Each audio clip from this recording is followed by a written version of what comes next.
back, everyone, to our Groundskeeper Chat series. I am your host, Meg Kruger, and today I am at PGMS live from Louisville, Kentucky.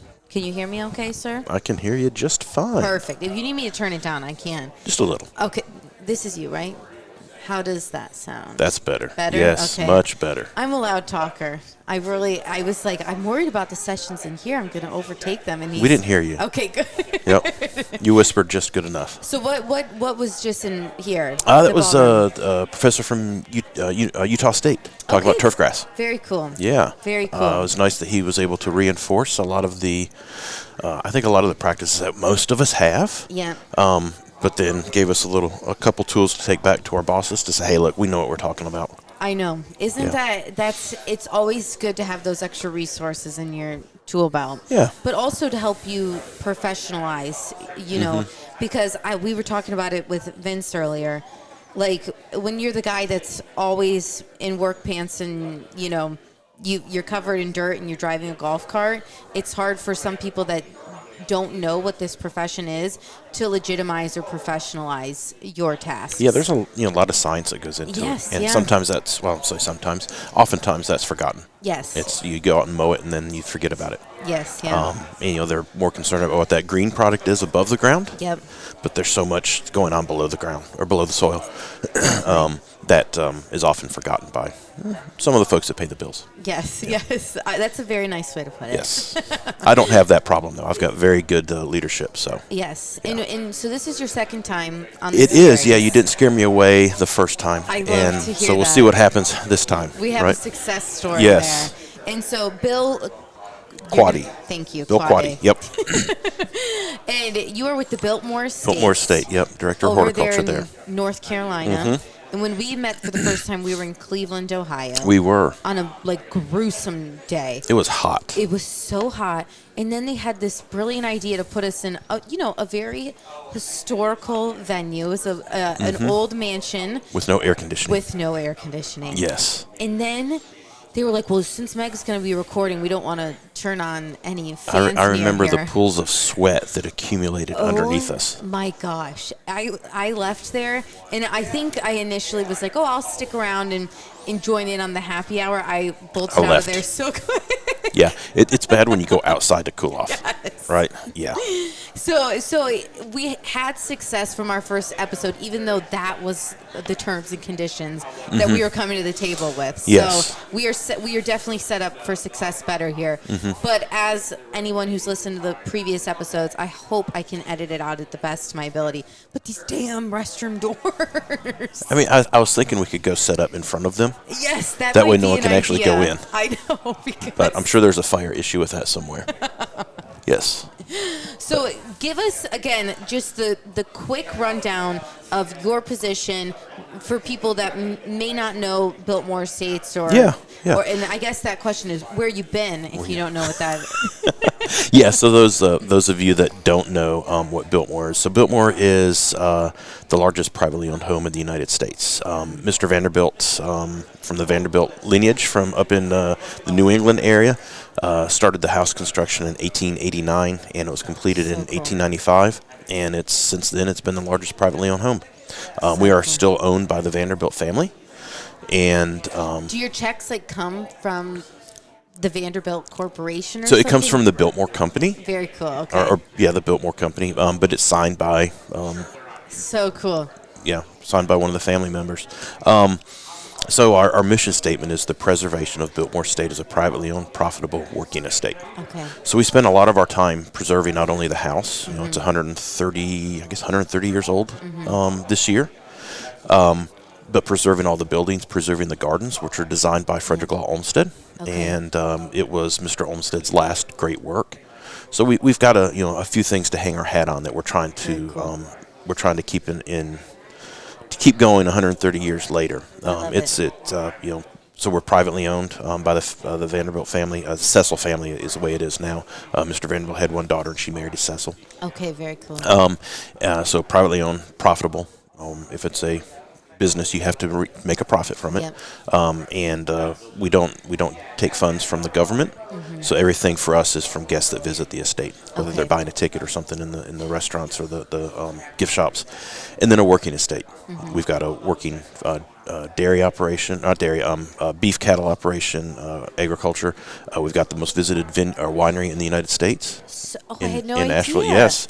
So we've got our vineyards and everything to make Biltmore wine. Yeah. Very cool. Oh, and I always am amazed when I come to conferences like this, or I invite a new guest on the podcast. All the different jobs that somebody can have. There's a lot out there in this industry. It's crazy. And how did Biltmore really come on your radar? You started there, right? You've been there. I've been there 27 years. I'm on year 28 right now. Wow. Yeah. And just like, what a job to, There's not any other. Well, I say there's not any other opportunities like that. There's only one Biltmore in the United States. I'm not going to say there's not any others in England, but I'm sure there is. So it's unique to have a position at Biltmore where you're able to make a difference day in and day out and have the opportunity to work in such a historic landscape. Yep. And be able to say, I know in 30, 40, 50, 60, 70 years that the work that I'm doing now is still going to be there. It's not just going to be bulldozed over for a condominium or anything like that. So cool. Yeah. And so Vince was giving me a little pitch last night on, you coming back on the series, and he talked a lot about the floods in Asheville. Talk a little bit about how your role kind of played a part in that, because again, something you would never think that would fall under other duties as assigned. That always that last thing on your job description, other duties as assigned. So it's a year and 1 month ago. Now, whenever Tropical Storm Helene, by the time it got to Asheville, came through. And that since that year or over that year, I've been involved with the removal of thousands upon thousands upon thousands of trees that fell in guest areas. The removal of all of the trash that accumulated along the two main rivers that we have through the property. And when I say trash, it's not household trash. It's people's businesses. It was people's homes. Yeah.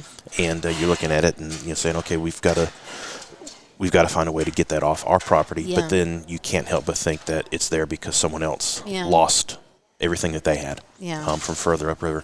So being involved with that, figuring out what to do with all of the wood debris that we accumulated. How do you move that off your property? Yeah. Stream and riverbank restoration. The having to figure out what to do with fixing that to make sure that it doesn't keep happening. Yeah. I could keep going on and on, but it's just these little things that keep popping up, and they're saying, "Well, Bill, you can do that," and Bill, why don't you do that as well? I was September 2024. It was September. Okay. Well, it started September 26th is whenever we got the majority of the rain coming through. 25th, 26th. I think I was in Topsail Island. Okay. When that hit. Because we lost the steps to the house that we were staying in. Okay. We were right on the beach. Yes. And we lost the steps, and it was just crazy because it was more inland that people were being affected. And, it was this, not cool, but it was kind of an anecdote of the trip. Like, we survived a tropical storm. Yeah. But really, it was the inland properties. We were watching the news the whole time, and it was wild. Yeah, it was the amount of rain that we got before the storm even got there, and then the winds that accompanied it. I always joke folks that we've all become dependent on our cell phones. Yeah. And literally, we are dependent on your cell phones. Oh yeah, 100%. I don't know of any house that has an old phone. Yeah. You go from being able to call whoever you want to it being a giant paperweight. Yeah. For 4 or 5 days. Wow. Before you get any communication back, and put on top of that the fact that for me at least, I was separated from my family, so not knowing how they're doing. Oh my gosh, yeah. What their condition was. And so you were separated because you were at work when I was it at hit? work. Yeah, I was at work for the whole time, and my family's we live about 30 minutes away, so not knowing how they are. My parents, from where Biltmore is, they live about 15 minutes. Okay. And not knowing how they're doing, or my older brother, or my in-laws. That's gut-wrenching. Oh, Oh it my is gosh. gut-wrenching. Yeah, it's gut-wrenching. And to know that, in my back pocket, I was still carrying the piece of technology Yeah. that should allow me to reach out to them. And I just didn't have that because everything was down. Crazy. Yeah. Yeah, and everyone's okay. Oh, Everyone yeah. was Everyone, okay. yeah, Okay. everyone is good now. Yes. Good. Everyone is good now. Good. And yeah, and how our jobs are like we got bad tornadoes in Cleveland. Mm-hmm. I think it was 2 summers ago. And how, a lot of people's jobs come to a halt. A lot Yeah. of people's lives come to a halt. But in this industry, in different, especially, I think about it in our industry, but so many, what's the word I'm looking for? Like resource, rescue, like rescue efforts, how like it's kicked into high gear when things like that happen. And then in our industry, I think about when Florida had those terrible hurricane, and like the Superdome became security for people, or during Katrina, the Superdome was in New Orleans, a safe haven for people, and how you just would never assume that this industry has the type of people that would be kicked into high gear when tragedy hits, but really how equipped they are to handle it because of the high pressure nature of the gig and everything like that. Yeah. And, I think a lot of times for, at least in I'll say the green industry, we've got the tools to be able to respond to I'll say natural disasters, but, we've got the heavy equipment, we've got the chainsaws and whatnot. And I think in most part we have the knowledge as well. Yeah. It might not be all there, and you have to piecemeal it together like I was forced to do, but it's generally there. Yeah. And being able to combine that equipment knowledge of what it's going to take in order to do things, just with the pressure that a lot of us, at least the managers, are under to get certain things done during the day, tends to be a good mix, I guess, to be able to respond. Definitely. And so today at PGMS, we've been talking a lot about networking, community, what groups like this really provide for people. In your roadmap of your career, what has being involved in PGMS or different associations really helped fill in your career? I think for me, I've been very fortunate. I've been at Biltmore for 27 years, so I've been able to work my way up, starting as a lowly gardener to where I am now. But because I've been at Biltmore for 27 years, I haven't had that opportunity to work, at one place for 5 and move on to another place for 10 and somewhere else for 6 or whatever. So I looked for the opportunities to be able to talk to other folks and find out what is it that you've done in these types of situations, or hey, I'm experiencing this. What have you done in the past? Yeah. And being able to learn from them that, and it's, I always say it's, there's, when I first started at Biltmore, someone told me there's the right way to do things, and then there's the Biltmore way to do things. Yeah. And, when you work at some place for, as long as I have, sometimes you forget that there's millions of different ways to skin the cat. Yeah. And, being able to talk to folks that have gone through those same experiences and being able to learn from them. And it may not be able to fit exactly, but you're able to take a tidbit from someone and a tidbit from someone else. Yeah. And then say, oh, yeah, okay, this is how we can approach this, either situation or what we've got in front of us. Yeah. Yeah, and definitely in different times, whether it's personal or professional, groups like this can be that lifeline. Whether it's, like I said, a personal cheerleader that you need or a professional cheerleader. And like you said, you've been fortunate to be in one place, but so many people in this industry, have these turf family trees because they're able to be here, and then they go here, and you collect mentors along the way. So I love that, your pitch is for the people that are fortunate to find their home right out of the gate. Yeah. And what a society or organization could really be for them, so that you don't get pigeonholed, and especially if it's a place that can retain people, you're going to be surrounded by other people that have been there for years and decades, and how important it is to get that fresh perspective. Yeah, it is, and that's one of the things I like about Biltmore is the opportunity to have education, and for education to be encouraged. Yeah. So being able to come to conferences like this, or be able to send staff to other conferences, to where they're able to get all that information that I was getting when I was in their shoes. Yeah. And be able to bring it back and share with everyone else, and it helps us from being stagnant. Yeah. and being able to say, oh, this is the way we always do things. And no, there's lots of different ways to do it. I love It may not be the way that I want to do it or the way that I would do it, but I tell my staff the important thing is that we all get to the end Yeah. the most efficient way we can. Yeah. I'll step in and say something if I feel you're going off into right field in order to get to third base. But if you can get to third base and it's efficient, but it's different than the way that I would do it, there's nothing wrong with that. Yeah. Very cool.